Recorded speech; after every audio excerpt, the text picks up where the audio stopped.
और कपड़े रहे हों। तय किया था लगभग 1 महीना हो गया है, उससे पहले 1 महीना, और 1 महीने पहले जब तय किया था कि नवरात्र में इस तारीख को यहाँ पर उद्घाटन होगा, और आज ही हम लोग देख रहे हैं कि समाजवादी पार्टी के नेता आदरणीय आजम, देखिए अखिलेश यादव एक प्रेस कॉन्फ्रेंस कर रहे हैं, देखते हैं कि आजम खां पर वो कुछ कहते हैं या नहीं। फिलहाल अनुराग भदौरिया और राकेश त्रिपाठी जी हमारे साथ मौजूद हैं। अनुराग जी, आप बार बार कह रहे हैं कि आपके परिवार के बहुत अहम सदस्य हैं, न्याय करेगा और उन्हें न्याय मिलेगा। हमें उम्मीद है कि आने वाले समय में एक भी झूठा मुकदमा या इस तरह का सरकार जो लगातार भारतीय जनता पार्टी की और वहाँ का विधायक, खासकर जो रामपुर का विधायक, वो भारतीय जनता पार्टी के लोग मिलकर के, और एक ऐसा अधिकारी जिसको एक्सटेंशन पे एक्सटेंशन पे एक्सटेंशन पे एक्सटेंशन पे एक्सटेंशन कम बोला है मैंने, लगातार मिला है, वो अन्याय नहीं करेंगे। हमारे समाजवादियों के लिए खुशी का समय है कि जहां पर वो आज रिहा हो करके, आज जेल से रिहा हुए हैं वो।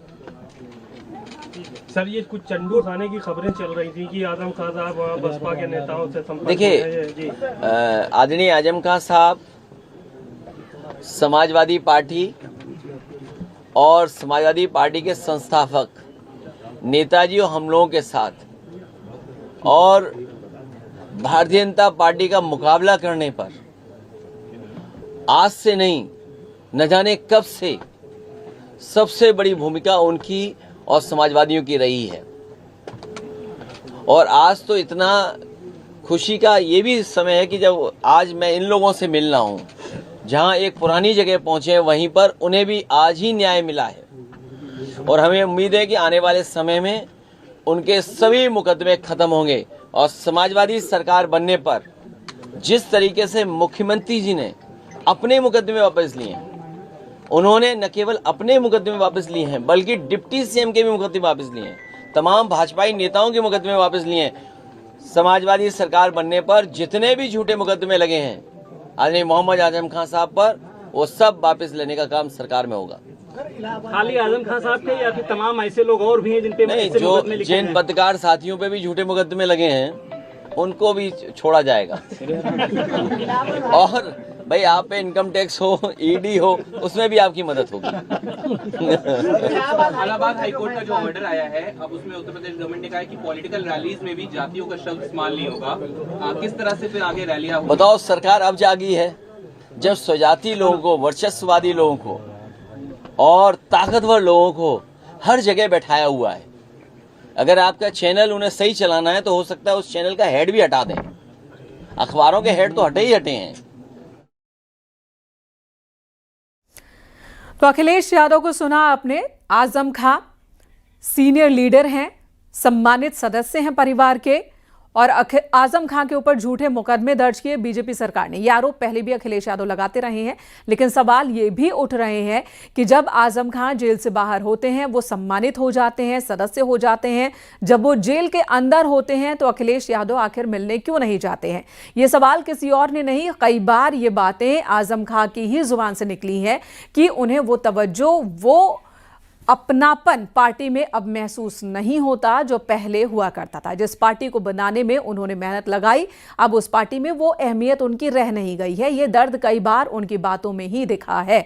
फिलहाल आजम खां 23 महीने बाद जेल से बाहर निकले हैं। उनका काफिला आप देख पा रहे हैं, सीतापुर से रामपुर की तरफ बढ़ रहे हैं। सीतापुर से लखीमपुर खीरी की सीमा में जाएंगे, फिर रामपुर पहुंचेंगे। उम्मीद की जा रही है कि सीतापुर की सीमा से बाहर निकलने के बाद मीडिया से वो बातचीत भी करेंगे, क्योंकि इससे पहले पुलिस की ओर से बातचीत नहीं करने दी गई थी, वहां भीड़ न इकट्ठा हो जाए, इस वजह से ये एहतियात बरता गया।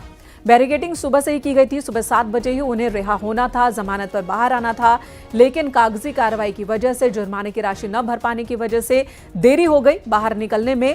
और अब आजम खां बाहर निकले हैं 23 महीने बाद, सीतापुर जेल में बंद थे। उनके ऊपर कई मुकदमे दर्ज हैं, 1-2 नहीं बल्कि लगभग 70-75 मुकदमे दर्ज हैं। कई मामलों में उन्हें जमानत मिली है, कुछ मामलों में उन्हें राहत मिल गई है, हालांकि कुछ मामलों में उन्हें सजा भी सुनाई गई थी, जिसके जुर्माने की राशि उन्होंने आज भरी, जिसके बाद अब रिहाई हुई है, जमानत पर बाहर निकले हैं आजम खां। रामपुर में जो उनके चाहने वाले हैं, जो उनके समर्थक हैं, उनकी भीड़ इकट्ठी हो गई है, सुबह से ही उनके स्वागत के लिए मौजूद है। वहीं समाजवादी पार्टी की ओर से रुचि विराही पहुंची थी रिसीव करने के लिए। हालांकि वहां अनुराग भदौरिया इस वक्त हमारे साथ जुड़ गए हैं। अनुराग जी, अखिलेश यादव ने फिर वही बात कही जो आपने भी कही कि बीजेपी की सरकार ने झूठे मुकदमों में फंसाया आजम खां को और अब उन्हें न्याय मिल गया है, राहत मिल गई है अदालत से। ठीक है, लेकिन जब आजम खां जेल से बाहर आ जाते हैं, अखिलेश यादव भी कहते हैं हमारे सम्मानित सदस्य हैं, सीनियर लीडर हैं, जेल के अंदर होते हैं, कभी मिलने नहीं जाते। वो आप कैसे जानेंगे? हम नहीं, आपको बता के सब काम होगा। जेल के अंदर क्या चोरी छिपे भी मिलने जाते हैं? अरे भाई, मिलने की क्या, जो हमारी अपनी बात होगी कुछ। नहीं, जेल के अंदर चोरी छिपे भी मिलने जाते हैं क्या? मेरी बात नहीं समझे, यही तो बात, आपके मन में चोर है, इसलिए मैंने बोला ना आप बीजेपी के प्रवक्ता हैं। मैंने बोला क्या चोरी छिपके की बात ही नहीं की। आपने कहा आपको बताकर नहीं जाते। हमारे अखिलेश यादव अगर जाएंगे तो वो सबको पता चल जाएगा। हाँ बस, अब आप समझ गए ना। तो हम अपनी बात आपको क्यों बताएं? सवाल ये है कि समाजवादी लोग अपनी बात आपको क्यों बताएंगे? वो आप अपना क्यास लगाते रहिए जो आपको लगाना है, क्योंकि आपको क्यास लगाने हैं। हम समाजवादी लोग सब आपस में एक हैं। इन समाजवादी लोगों के रंगों में